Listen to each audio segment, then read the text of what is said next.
Hello everyone, welcome to SportsKhabri. I'm Rahul and with me is Arnav Chaudhary from arunfoot. Hiren is going to be joining us very shortly.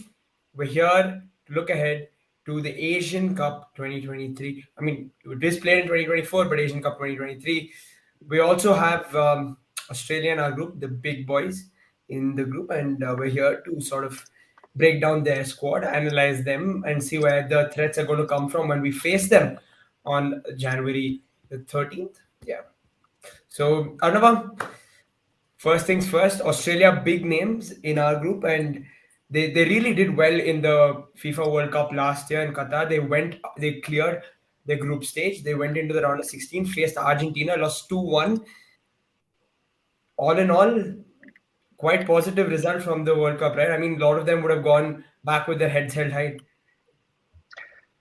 Yeah, I mean, Graham Arnold, the head coach, has put together a good quality 26-player squad, even though there's some big names, I would say, missing due to different reasons, and therefore, let's see what happens. But I would think that Australia is going to be one of the big ones in this competition who could go on actually to win the AFC Asian Cup. Okay. Very interesting. Arnava. I mean, they still have a fair bit of competition. South Korea, Japan. Yeah. Who are your favorites sort of going into this tournament? If you had to pick one outright favorite. I think there is no outright favorite. I think that Qatar will be strong. They're playing at home. They're the defending champions. They won it in 2019 in the United Arab Emirates. I think the Saudis have done quite well. I mean, we talk about the Saudi Pro League and all these star signings, but I think that they have done well for themselves as well. You've just mentioned Japan, South Korea, not China. Iran most probably could fall into that mix as well. So the usual suspects who normally go from Asia to a FIFA World Cup, those would be most probably the likely teams to fight out for the title, and that will be interesting to see how they can perform and how far they can get in this competition. Yeah. Arnava, we're obviously looking at Australia in particular. A lot of threat from a lot of places in the pitch, but there are some noticeable absentees. Matthew Leckie being probably the biggest. We were speaking about Aaron Moy, who was formerly played in the Premier League but is now retired. Your thoughts on Matthew Leckie being left out? I remember seeing Matthew Leckie regularly in the Bundesliga for Hertha Berlin. So they looked good. He's one of those players that you don't want to turn up on in the box. So therefore, that's a quality player. But they've got a number of ones that you've mentioned. Aaron Moy as being one, Milos Degenek another one. Long-time player in the Premier League, who's now with Red Star Belgrade, who's also not there. The Viking Stavanger boys are missing as well.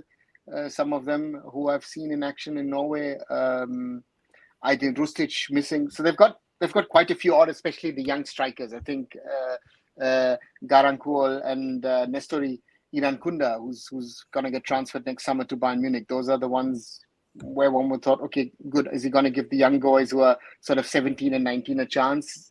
The coach has decided against it. He's going rather a little bit for experience. And from an Indian football perspective, a player who was signed on his pedigree of having been part of Australia's World Cup squad, Jason Cummings is also not part of the squad. And that's, some would say, an interesting one and or not, but but they still have a good squad. I mean, if we go through it, through the squad, the three goalkeepers, Matthew Ryan, experienced, also has played in the Premier League. At the moment, he plays with AZ Alkmaar in the Dutch Eredivisie. You've got Lawrence Thomas, Joe Gucci as keepers, so two rather inexperienced keepers. So if Matthew Ryan gets injured, that might be a thing. If we look at defenders, Aziz Behic as one. Melbourne City, of course, at the moment, experienced guy. The biggest name in their defense would certainly be Harry Suter. There was a comparison today being made between Sunil Chhetri and Harry Suter by the AFC on their social medias today. Kai Rose, Nathan Atkinson, both with Hearts of Midlothian in the Scottish Premiership. You've got Jordan Boss with Westerlo in Denmark, in Belgium. Lewis Miller, who's also in Scotland with Hibernian. You've got Cameron Burgess with Ipswich Town, who are second in the English Championship. Thomas Deng with Aberex Niigata, and Gethin Jones from Bolton Wanderers. So if you look at the defense, the names aren't as big as they have been, but they are all sort of solid players, right? They've got 2 or 3 really experienced, and the others aren't. But again, it's still a very strong team per se. And if I then move on into sort of midfield, Jackson Irwin, who's captain St. Pauli in the second German Bundesliga, Connor Metcalf, who's also his teammate at St. Pauli, Riley McCree, who's with Middlesbrough, Kino Bacchus, who's with St. Mirren, Aidan O'Neill, who's with Standard Liège, and Patrick Gasbeck, who's with Viking Stavanger in the Norwegian Eliteserien. Again, the big names per se outside of Jackson Irwin are missing. But I think Australia sort of seems to be moving into the next generation of players. Yeah, absolutely. Another just quickly, probably the biggest name, couple of the 2 of the biggest names in this squad are Matt Ryan and Harry Suter.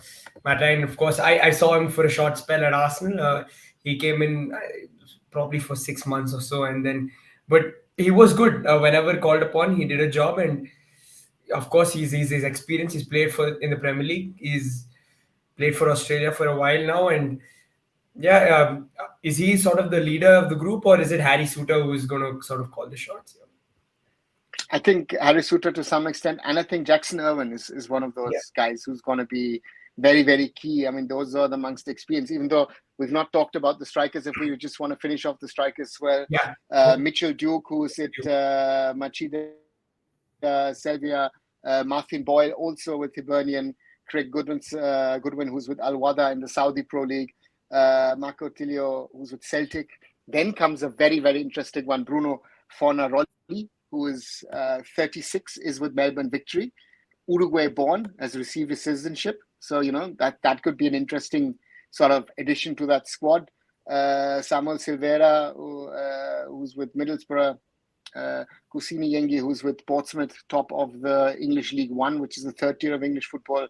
And John Iredale, who still has to get his debut, who's with SV in Wiesbaden in the German 2nd Bundesliga. So again, not really the names you would expect. Australia's had big names in their squads over the years. This is name-wise rather an inexperienced squad, but they still have a lot of quality, and they'll be tough. They're strong, they're tall, but again, it doesn't have the names. As I said, they're missing those names. Degenek is missing. Aaron Moy has been around for a while. Rustic has been around for a while. So therefore, maybe there's a chance maybe for India to pull off something in regard to it's the first game. I would hope maybe a draw or something. But again, normally, the Aussies are too strong for India. Are they saying 1 or 2 points would satisfy me? I think this is in the group overall, I'm guessing. It is going to be interesting, Arnava, because when I watched Australia in the FIFA World Cup, that's probably the one time I've seen them play like 4 games in a row, 3-4 games in a row. And one thing that I did observe was that they are quite aggressive, especially in that game against Argentina. I remember when Leo Messi was on the ball, they really gave him a good kicking in that game. And is that something that we can expect from this Australian side, to be really physical, and India will have to be up for it, up for the physical battle? If we look at 2023, I think one thing which I saw India do very, very well has been the physical side of things. India has challenged teams who we would have thought a few years ago that they were sort of outpowered in the past quite a bit. That hasn't happened. India sometimes has actually outpowered teams. But again, this is a squad which is mainly made up of players who have top tier experience. Again, not for the biggest sides, but again, that's why let's see. They have to challenge themselves. But on the physicality part, I think that's a big thing. That's something that for example, a Sandesh Jingan lives off. That's the physical side of things. Sandesh, wants to be physical. But the Australians have on one side the physicality, on the other side they've got the speed on the wings as well. So it'll be interesting to see. Yeah, absolutely. A draw against Australia or Uzbekistan and a win against Syria is our best case scenario. You agree on 4 points there in the group? You can get 4 points. That's sensational. I think, Yeah. so it's not even best case scenarios. It's at the moment, let's be honest, that's an unrealistic scenario. So let's try and get the best result. I'm hoping for the best, but getting a point against Australia or Uzbekistan looks very, very tough in my opinion. Fair enough. Good. Pandita, Manveer start in place of Chetri and Changte, just to give you that extra physicality, or I mean, of course, you have to play your best 11, so that's out of the window. Again, that's the point. I think we've discussed it a few times over the last few days. I don't see Sunil starting off the bench. I think Sunil as a captain needs to be if Sunil is fit 100%, Sunil needs to be on the field. And about Changte Manveer, I think also the question is how fit is Manveer? Manveer is coming off an injury, hasn't played much for Mohun Bagan as well. So therefore, that's another question. So yeah, let the coach look at the players. He's got 2 weeks, and whoever is really fit to go and really able to play, that player needs to play in the different positions. Yeah. I know what sort of challenge will the Australian forwards bring to this game, because we got Mitchell Duke who can play up there. He's 6 foot. Sandesh Jingan, like you said, likes the physical battle. Do you think it's going to be just that, or a bit of trickery can trouble us from the Australian white players and players who play through the middle? See, if you look at the way the Australians have picked their team, again, they've given some of the younger ones a chance to be part of the squad because they're looking at the Olympic qualifiers in April for the Paris Olympics this year. So therefore, from that perspective, they have also been very strategic. Key players are there, but they're bringing in some of the younger ones who are part of their under-23s to prepare them for bigger challenges ahead. So therefore, that's the interesting part at the moment in this whole situation that we have is that the Australians are trying to bring in the players to build that next generation. And again, we don't really focus on our under-23. So that's a point I feel. Let's see where we stand. But again, the physicality will be something. And I guess Australia showed it also in the last World Cup. We always speak about the physical side of the game, but they're also technically not that bad. Yep. Another one quickly, again, on their white players, Craig Goodwin. I think he got the goal against Argentina, if I'm not wrong. He's already scored, I think, 6 this season in the Saudi Pro League. So he's there. He's a guy from wide who can score goals. Is he going to be too much for Nikhil Pujari to handle? What sort of a player is he? Does he like to take on defenders, or somebody who just has that raw pace and he'll just beat you for pace? I think Craig Goodwin is an example of a player who will have an advantage with this tournament because he's playing in the region, right? He's playing in Al Wada, so he knows the weather conditions. He played, as you said, in the World Cup last year. He can do all kinds of damage, and I think that's the danger with these kind of players. So we are, let's see where do they stand? Yeah, Riley McGree is another option if they want white players, a younger option. He's playing at Middlesbrough right now, second tier of English football. We know how competitive it is, although it is a second tier, and they've got options if they want to use them, and they can certainly hurt India. Whatever, from an Indian perspective, going into this game, what do we do? How do we approach it? I think what I've said with certain teams in the ISL in the recent weeks, where I would say look at the games as quarters, break down the games in sort of 6 quarters. You have to try and find ways to try and block the Aussies. try and hit them on the counter potentially, and try and get maybe free kicks or corners. That's, I think, the first strategy. If you're trying to play with them, against them, and that's, I think, the example of Bangladesh, it's not going to work. I don't think it's going to work. And that's the, which is going to be very interesting to see how we build ourselves. Again, we were discussing yesterday, will he play a 4-man backline? Might he choose a 5-man backline?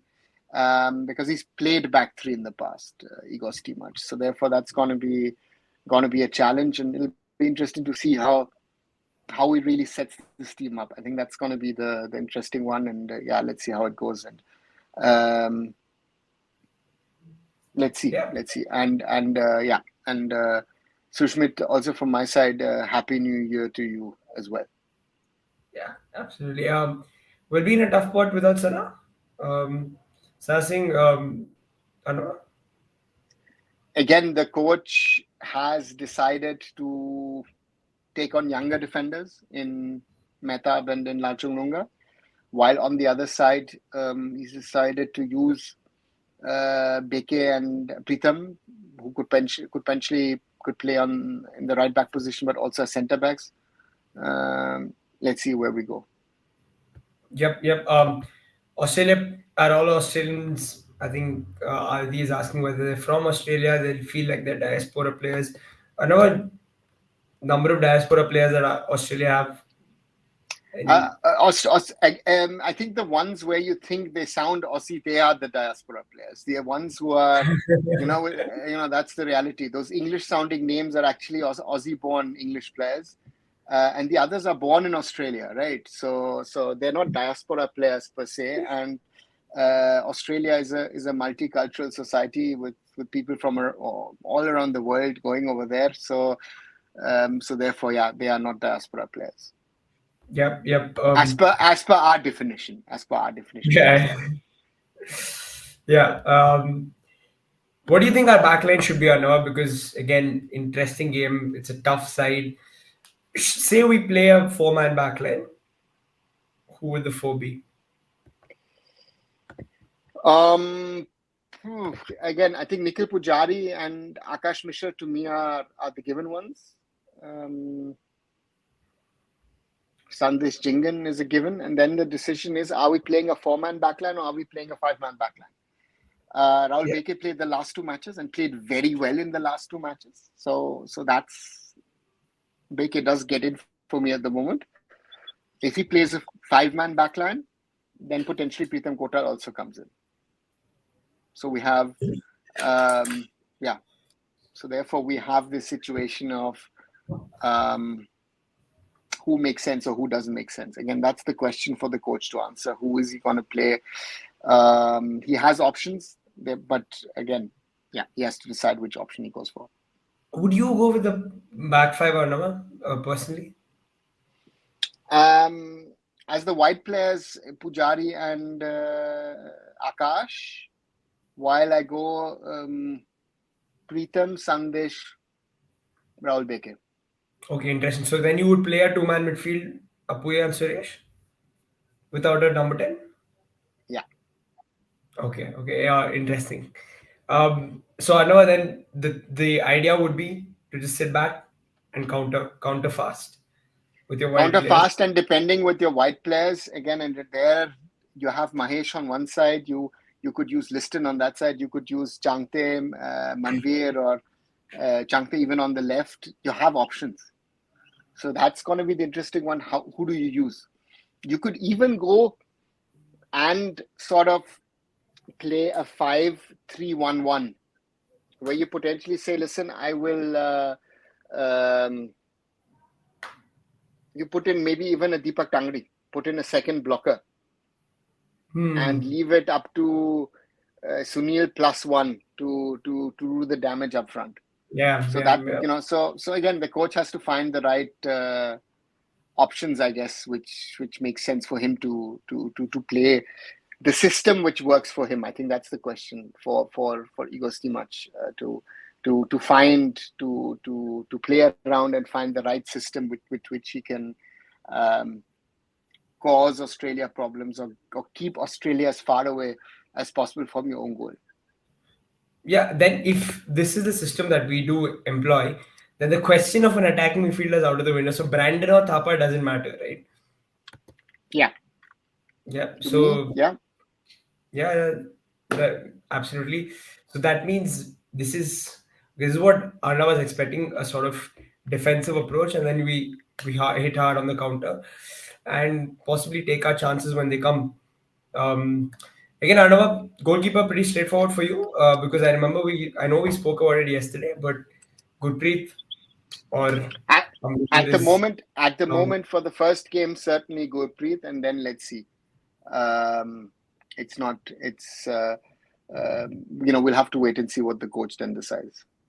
yeah, and we're not expecting India to play any sort of keep the ball football and stuff like that against Australia. It's Do you expect them to sort of go long, go direct from minute one? I think the question is what you want to play, because we saw Igor Stimac talking about um, the possession against Qatar. So the question is it that you want to play? The Aussies might say, listen, we'll hit India on the counter because I think they've got speed. So therefore, but again, I think they'll try and control this game. This is something which you see with Asian teams when they go to the bigger tournaments like a World Cup. They are the ones who are sort of in a defensive shape. When they play continental matches or they play qualifiers, they become more of the attacking side. So that's, I think, what I would expect from Australia against us.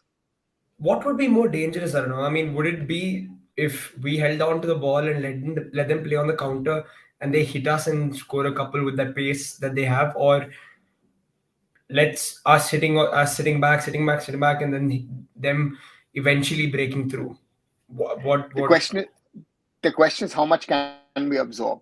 There are teams that can absorb a lot of pressure and have minimal of the ball. I think the best example at the last World Cup was Japan, who had around 20% of possession against Spain and Germany, and they beat both of the teams.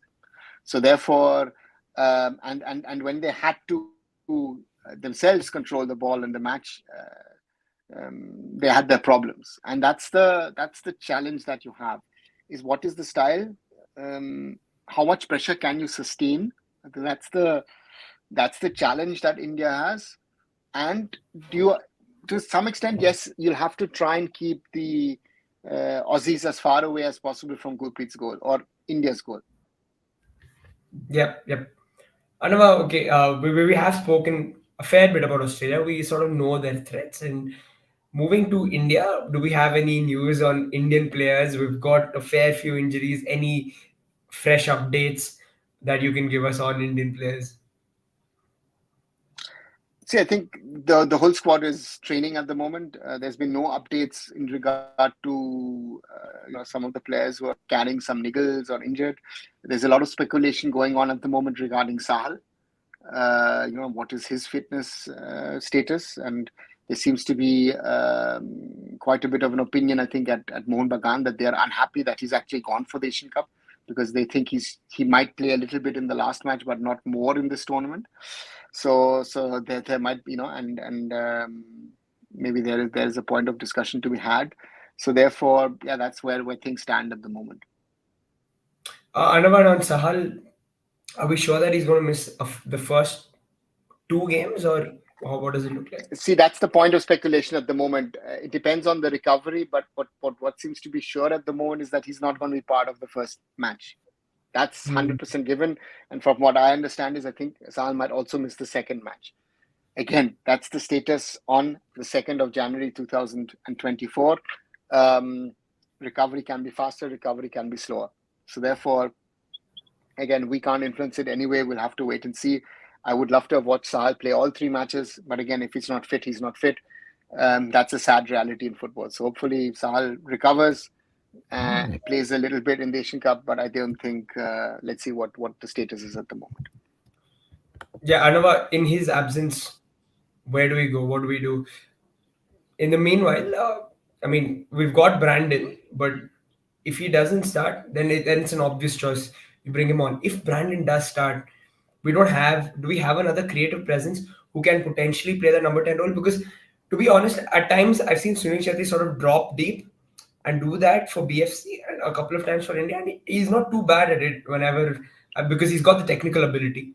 Um, do you see somebody else sort of filling in and playing that role, that slightly deeper attacking midfield role?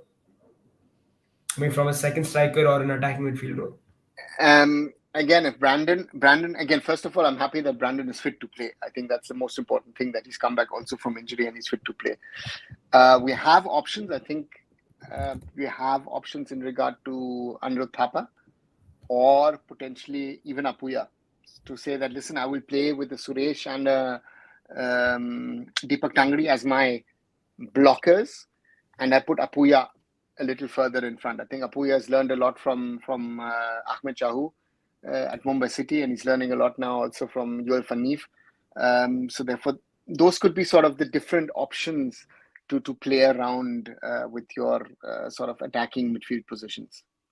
And worst case, if you don't have options, I think you can even stick in a Mahesh or a Changte in that position. Yeah, absolutely. Vishnu says he would start with Chununga. It's an interesting option. Is that a route that you're willing to explore, or no? Or you're saying no? I don't think that's there at all on the cards. If I look at the opponent that we're set to play, I would say honestly no. Okay, fair enough. What about the thought of Manveer starting this game?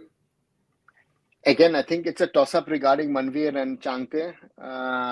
From that, it might also be that Mahesh might be replaced by Changte. So therefore, the coach has options. And again, he still has more than 10 days to go. The coach needs to see how the kids are training. The boys are training, and then take a decision. So therefore, we are, we'll have to see what happens, and and then take it. I think the coach needs to then take a decision on the 12th, or even on the morning of the 13th, who is going to play, who's not going to play. And I think that's the sometimes coaches have this feeling, this player looks good at breakfast, let me take in him, and that's the challenge. There's a comment on leaders on the pitch. Hansi Kush saying that apart from the man himself, there are no leaders. He's referring to Sunil Chhetri, I'm guessing. So but there are leaders on the pitch. I think the up front, he's talking up front. I would think that Changte is growing potentially into a leader. So if I'm looking up front, again at the back, you have Sandesh, you have Gurpreet, you have options. And again, if Rahul and Pritam in some sort of way are playing, they've got even more. I think Apuya is becoming or could become a leader down the road. So therefore, again, that's a question of where do we stand, right? And where are we at the moment? And that's the challenge. Yeah. There is another suggestion that Vikram, I haven't seen him play down the middle. Is that something, Arunava, you would be willing to explore? I mean, if Australia do play a high line, somebody with pace running in behind? I think Vikram, first of all, has to sort of get a chance as a substitute first, and then we can think about first 11 starts. Yeah. It would surprise me if Vikram is a candidate for a starting place at this Asian Cup.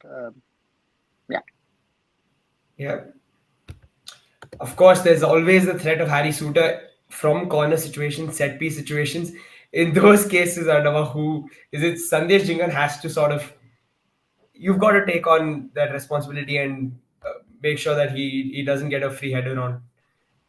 He's the man. It is certainly Sandesh who could be tasked with it. It could be, depending on again who is the other centre back, could be tasked with it. So interesting, but it depends on who else is there who could potentially play against him. So it depends on how the Egos team sets up its defensive unit in regard to corners or in regard to set pieces. Yeah, and in terms of the pecking order, I know, Vikram lacks international experience. But if it does come to it, in terms of minutes that this young guy is going to get in this Asian Cup, is he behind Udanta in the pecking order? At the start of it, yes, but you never Hmm. know how a tournament goes. So therefore, anything is possible. There could be injuries, there could be other things. So I think we'll have to wait and see what kind of time, if at all, Vikram gets in this tournament. Yep, yep. Fair enough. Abhishek saying that India need to nullify the threat from wings because Australia scored 4 to 5 goals from crosses in wide positions against Bangladesh. Of course, Nikhil Pujari and Akash. I don't know again. Like I come back to this wide players topic because I've seen when we did play Malaysia, we did struggle when we had there were tricky wingers to sort of play against. How do you see Nikhil and Akash faring against the wide players? I think if you look at the Malaysia game, I think Indian defense was all over the place, and it's not only defense but also defensive midfield. That was the Hmm. main problem in that game, right? We were open like anything, and they literally cut through like the Malaysians went through like it was like Swiss cheese, right? And we had gaping holes. Australia is a different kind of football, and the physical side of it is going to be very very important. But that's the challenge that I think we have in general, and it's the wingers will also have some. The attacking wingers also will have to drop back. So that's the important part in this whole scenario, that that the team just doesn't um, stay in positions, but the attacking players on the right and the left actually drop back as well to help the right backs and the left backs. Yep, yep. Igor Stimac makes a very interesting point. I know. I mean, saying that sometimes winning aerial duels is not important. You just have to make sure that it's not easy for the opponents. Which I've seen sometimes. You see sometimes you see players just the shorter ones just putting the bigger, taller defender or striker off just enough for them not to get a clean header on the ball. And sometimes when the opponents are much bigger than you, is this sort of the tactic to employ?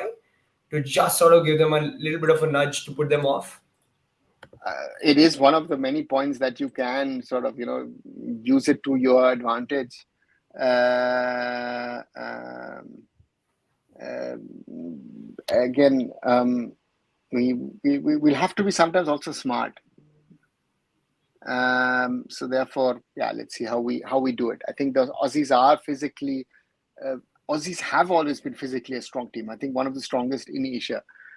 So from the physical aspect, we'll be unable to play it, and they're smart with their physicality, I think, and that's where we have to be seen how we can utilize it for our own purposes. Yeah, yeah. Fair enough. Fair enough. I know. Okay, guys. Yeah, that's we did sort of discuss India, and we have also spoken about uh, what India's sort of preparation is looking like. A little bit of an update on Sahal. We don't quite know whether he's going to make it for both the two group games. At least we know he's out of the first at least. And yeah, it's going to be interesting. Before we wrap up, Arnava, should India slow the game down against Australia? That's one tactic that we should employ and kill as many minutes as possible. Um, could be a strategy. Could be a strategy to slow the game down, to try and play around at the back. But we don't have the players for that, to play Yeah. around the back, right? So that's my concern, that at some stage the defenders will get panicky and then throw in a long ball and we've lost the ball. So that's where you Apuya, um, Suresh have to then take charge of things, and that's the question, if they've got enough people around them to slow down the game. Yeah. Going to be very interesting. I completely agree. I think Apuya, if anything has to happen through midfield for India in the build-up, it has to come through him, and he's sort of going to be that calming presence in midfield, and hopefully he can do it, and hopefully he can surprise all of us. And yeah, you never know in football. But yeah, thanks Arnava. Thanks everyone for joining in the chat. It's been good. We've spoken about Australia, our first game. It's going to be a lot of fun, and watch out for the next couple of days because we're going to do an analysis on Uzbekistan and Syria as well. So yeah, thanks everyone in chat. Please like and share these videos. Subscribe to the channel. SportsKhabri, Arun Foot, Curious Harry, and Indian Food and Football. We'll be back. Good night. Thanks everyone. Good night everyone.